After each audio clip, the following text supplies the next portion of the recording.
No.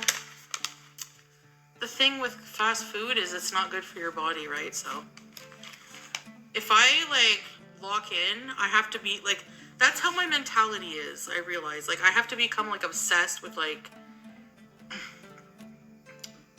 treating my body well.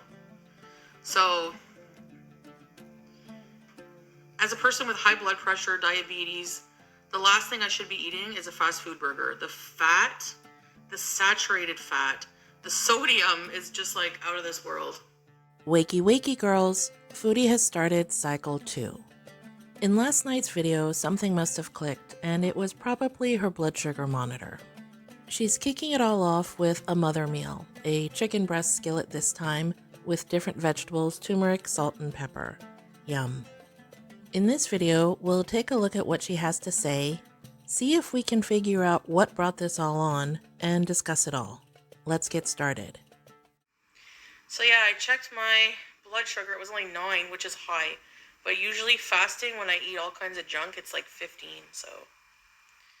In Friday's multiple live streams, we saw Foodie double dash 2 spicy chicken sandwiches from BK with large fries and a soda. Then she added on 3 quesabirria tacos. These are not light fare. From the sounds of it, this isn't all she ordered, but that's all we saw on camera. When you type this all into a Burger King nutritional calculator, the meal itself has 2,467 calories. And yes, that includes both sandwiches and a large regular Coke. Now, take a look at this. The sodium count is over 3,600 milligrams. Yikes. For someone with type 2 diabetes, to have a meal with 307 grams of carbohydrates is just insane. On top of that, you've got another 1,100 calories worth of birria tacos, 5,000 more milligrams of sodium, and 65 more grams of carbs. This was a roadmap to disaster. Honestly, that's all this was. Now, these numbers could be a tiny bit lower if she had a Diet Coke versus regular, but who knows? I'm gonna so today's day 1, okay? No ordering out. No fast food. Believe it or not, I think this is actually a bad idea, because these two concepts are not mutually exclusive. As someone who has been cooking along with her for 4 years now, I can tell you that Foodie is not a good enough cook to be satisfied. On the other hand, she's got plenty of local restaurants that have healthy food, and she should just figure out which ones they are.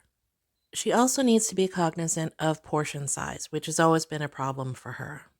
Even the healthiest grilled chicken and salad can be too much if you're not keeping an eye on it. I guess what I'm trying to say is that a combination of her terrible home cooking plus some healthy stuff from outside might be better. You know, I could eat 2 Big Macs before bed and never wake up. Is it worth it? Like, is it worth it to eat a fucking Big Mac? Seriously, no, it's not, you know? Nobody would ever know for a long time that I've been dead. Okay, is it just me, or does anybody else think that she did in fact order 2 Big Macs before bed? Now, she may have just been talking about the 2 spicy crispy chicken sandwiches, but I don't think she was. Either way, whatever she had made her feel like crap right when she went to sleep. And already, just like a day of eating clean, you feel like it doesn't take long for your blood pressure to start dropping slowly. You start feeling, you know, so. Okay, so this is a great example of why Foodie needs some serious patient medical education. Does she not realize that your blood pressure fluctuates throughout the day? Yes, Foodie, your blood pressure will go down by not eating crap because every meal is another opportunity to get things right. For example, I'm going out to brunch today, right? So this morning I'm having something really light because I know my afternoon won't be so great. Now granted, I don't have type 2 diabetes and hypertension, but I know my body well enough to know that 1 big meal a day is good enough for me. Everything else can just be light to hold you over. Like, I would like some miracle I can get out of my bed. It's all low on the floor. I stand up, my knees creak, and I'm walking to the bathroom and I'm like,